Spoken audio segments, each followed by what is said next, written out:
ఏడాదంతా బంగారం రికార్డులు క్రియేట్ చేస్తే ఇయర్ ఎండింగ్ కి వెండి పరుగులు మొదలయ్యాయి. బంగారంతో పాటు వెండి కూడా తగ్గేదే లేదంటోంది. ఇవాళ వెండి ధర ఆల్ టైమ్ హైకి చేరింది. ఇవాళ కేజీ సిల్వర్ రేట్ 2,09,000కు చేరింది. ఒక్క రోజు వ్యవధిలోనే కేజీ వెండి ధర 2,000 రూపాయలు పెరిగింది. వెండి ధర 4 రోజుల్లోనే 13,000 రూపాయలు పెరిగి రికార్డు క్రియేట్ చేస్తోంది. గతేడాది నుంచి ప్రపంచ కేంద్ర బ్యాంకులు, పెట్టుబడి బ్యాంకులకు వెండిని విలువైన ఆస్తిగా భావించి తమ ఖజానాల్లో నిల్వ చేయటం స్టార్ట్ చేశాయి. అటు వెండి ఎగుమతులపై చైనా కఠిన నియంత్రణలు విధించడంతో ప్రపంచ మార్కెట్లో సరఫరా తక్కువై ధరలపై నేరుగా ప్రభావం చూపిస్తోంది. డిమాండ్ భారీగా పెరగడం, సరఫరా క్రమంగా తగ్గిపోవటం వెండి ధరల్ని ఆకాశానికెత్తే ప్రధాన కారణాలుగా మారాయి.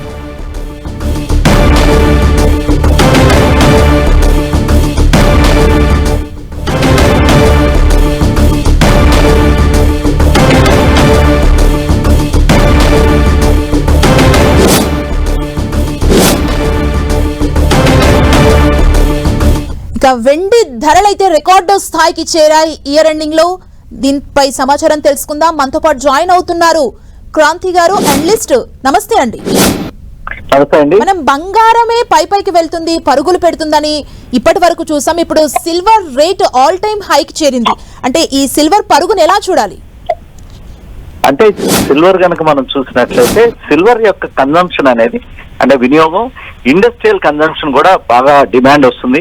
అది ఈవీ రంగం, అంటే ఎలక్ట్రానిక్ వెహికల్స్ పరంగా కానీ, లేకపోతే సెమీ కండక్టర్ పరంగా కానీ సిల్వర్ యొక్క యూసేజ్ అనేది ఎక్కువ ఉంటుంది. అంతేకాకుండా మెడికల్ ఎక్విప్మెంట్ లో సిల్వర్ యొక్క వినియోగం అనేది ఎక్కువగా ఉంటుంది అనమాట, మెడికల్ డివైజెస్ వీటిలో. సో అందువల్ల ఒక ఇండస్ట్రియల్ కమోడిటీ కింద సిల్వర్ ని చూస్తారు. ఎప్పుడైతే యుఎస్ లో వడ్డీ రేట్లు తగ్గుముఖం పడుతున్నాయో, గత కొంతకాలంగా మనం చూసినట్లయితే లాస్ట్ 1 ఇయర్ ఎస్పెషల్లీ 2025 లో ఒక అవుట్ పర్ఫార్మింగ్ ఎసెట్ క్లాస్ ఏదైనా ఉందంటే అది స్టాక్ మార్కెట్స్ కానీ బంగారాన్ని మించి సిల్వర్ అత్యధికంగా 100% పైన రిటర్న్స్ ఇవ్వడంతో సిల్వర్ యొక్క డిమాండ్ అనేది బాగా పెరగటం మనం చూస్తున్నాం. సిల్వర్ ఒక అవుట్ పర్ఫార్మింగ్ ప్రెషియస్ మెటల్ కింద 2025 లో ఉండటం మనం చూస్తున్నాం. Last night yesterday US federal reserve 25 basis points వడ్డీ రేట్లు తగ్గించడంతో సిల్వర్ కి డిమాండ్ గోల్డ్ ని మించి చూడటం మనం చూస్తున్నాం. సిల్వర్ ని నార్మల్ గా హై బీటా ఎసెట్ క్లాస్ అంటారు. అంటే గోల్డ్ తో కంపేర్ చేసినప్పుడు సిల్వర్ యొక్క ప్రైస్ పర్ఫార్మెన్స్ అనేది ఎక్కువగా ఉంటుంది. నార్మల్ గా గోల్డ్ 100 రూపాయలకి 10 రూపాయలు ధర పెరిగితే కనుక సిల్వర్ 20 రూపీస్ పెరగడం మనం చూస్తుంటాం. ఓకే, థ్యాంక్ యూ క్రాంతి గారు.